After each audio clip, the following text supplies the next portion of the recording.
My opponent wants to express the importance of life and explain how abortion is taking away an innocent life. I understand that this can be true, but it is not an inevitable fact. My opponent is claiming they care about human life, but the reality of it is they care about the life of a new life, and they're completely disregarding the life of the already existing. The mothers, the women. Take a moment and consider those mothers.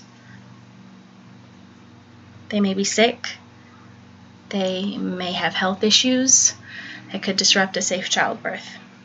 These mothers could have been raped. Do you think that they should be forced to be reminded of that incident every day for 9 months? Think of that emotional turmoil they will go through. And what if the child is diagnosed with a life-threatening illness or disability and won't survive childbirth or make it long past? Shouldn't the quality of life be taken into consideration? What is a life if it is to be spent hooked up to machinery for the remainder of it? The problem at hand is that many people are entirely against abortion. They want to ban it and make it illegal. These people are not considering the certain extenuating circumstances that matter. No, I don't believe that abortion should be used as a regular form of birth control. It's not right to take away a life simply because you forgot to wear a condom. I am aware of that. This will be my opponent's main standpoint, the idea of taking away an innocent life due to irresponsibility. However, it goes much deeper than that. In just 1 year, there were approximately 127,258 rape victims on average. There was shown to be over 33,000 abortions that were strictly rape cases.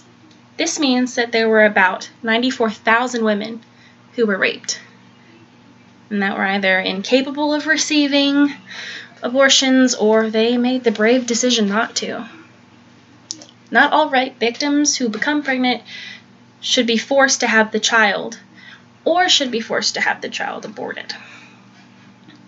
But that's the thing. There should be a choice.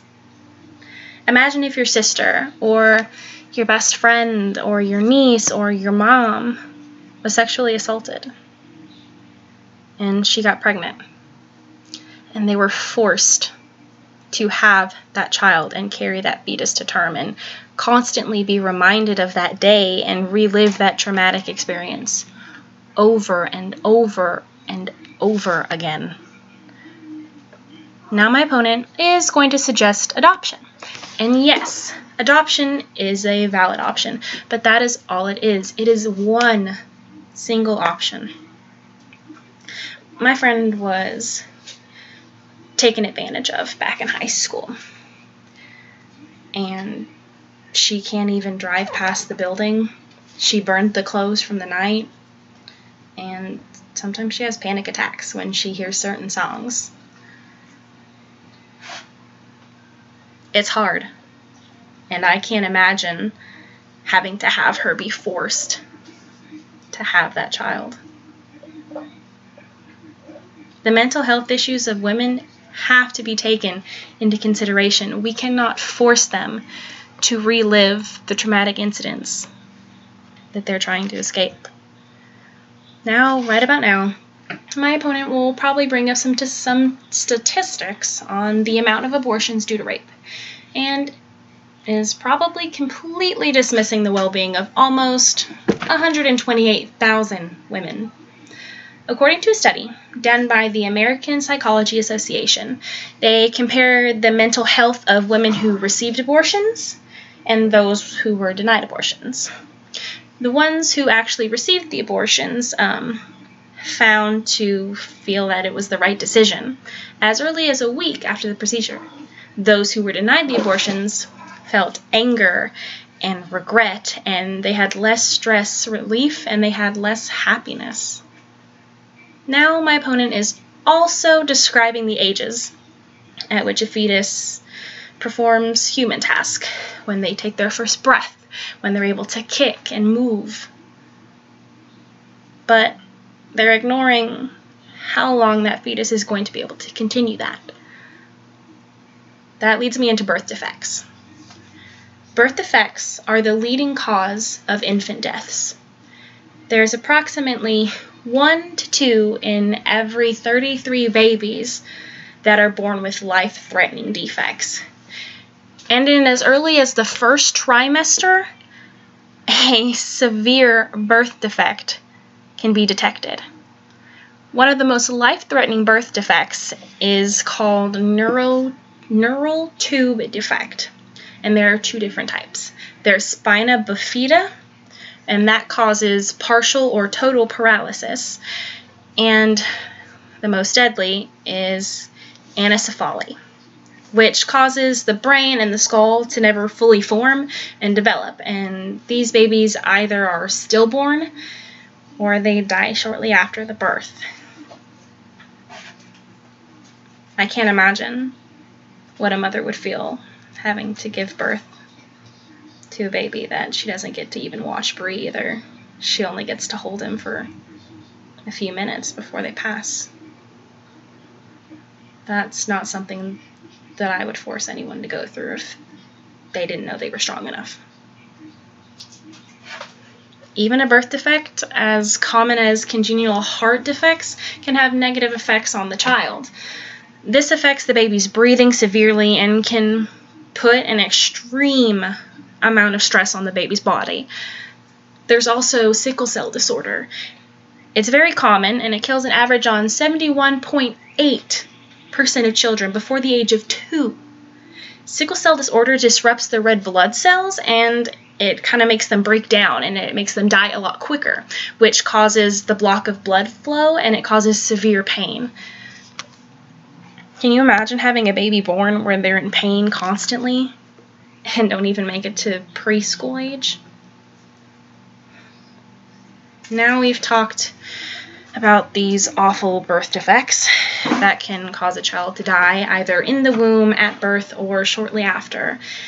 And these babies will be affected and be in pain with these birth defects and not live healthy lives, and shortened lives at that. But it's not just the health status of the baby that needs to be taken into consideration, but also the health of all these women, all these mothers-to-be. My opponent is now starting to bring up statistics that show how low the death rate is for mothers giving birth. They're right, and I'm not going to deny it. It's not a high percentage. The death rate for mothers giving birth and dying on the table is about 38%. But if we were to ban abortion and force those mothers who have illnesses and know that they might die, or even know that they will die giving birth, that's crazy.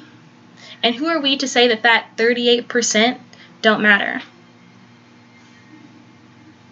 What if that was your best friend or your sister who was in that 38%?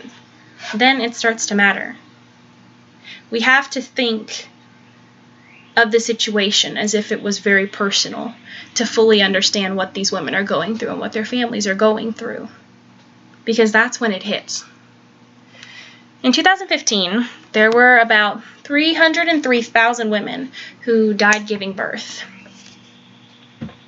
That's a lot of women.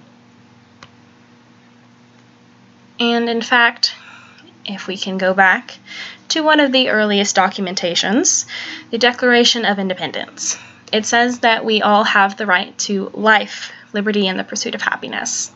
We the people, all of the people, have the right to choose life. We have always been given the right to choose life. So why would we deny 38% that right to choose? Now, along with the idea of human rights declared by our government, the landmark abortion case, Roe v. Wade, decided on January 2nd of 1973 in favor of abortion rights. This decision fell under the right to privacy and choice. My opponent is now going to talk about the fetus's right to life versus the mother's right to life, and whatnot. But the fact is that during the time when the majority of abortions are performed, the fetus is actually unable to feel pain. According to the review of the Britain's Royal College of Obstetricians and the Gynecologists, most neuroscientists show that the cortex is necessary for pain perception, and the cortex does not become fully functional until at least the 26th week of a fetus's development, long after most abortions are actually performed. So the fetus doesn't feel pain, at least not until the 26th week. And that's where you hit that gray area. But like we've discussed, there's always the right to choose. We have to consider every single portion of it. The incident, how it came about, the health of the mother, the health of the fetus, the quality of life that is going to be given. The solution to this pro-life versus pro-choice issue is simple. Abortion needs to be legalized. It's the right of the women to choose what she does with her own body. However, the abortion needs to be regulated. We know that. I know that. It cannot be used as a form of birth control simply because you don't want a child. But if a woman is struggling mentally, physically, or her child is going to be born unhealthy and lack the proper quality of life, then that is when the right to choose comes into play. Women with illnesses that could harm themselves or harm the baby during birth. Children that will be born with life-threatening birth defects and won't live past the birth or live healthy lives or live much longer after they're born. Women who have been raped. These are those things that we have to take into consideration when considering choosing the right to choose. We are always choosing. Our government is based on choice. We need to choose the right to choose. Just like I said at the beginning, I want you to imagine your sister, your best friend, your niece, your mother, whoever, being pregnant.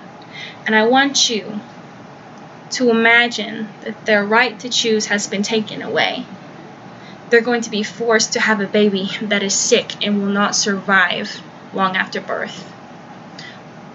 Or picture that the woman is sick and the doctor says she'll more than likely die giving birth, but she has to have the baby knowing that she's probably going to die. Or being forced to give birth to the man who raped her. How do you think that's going to make her feel? Having to know that she is going to give birth to the child that belongs to a man who took advantage of her.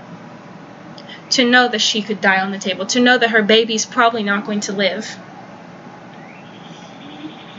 Do you want to put that woman that you care about through all of that? What is that worth to you?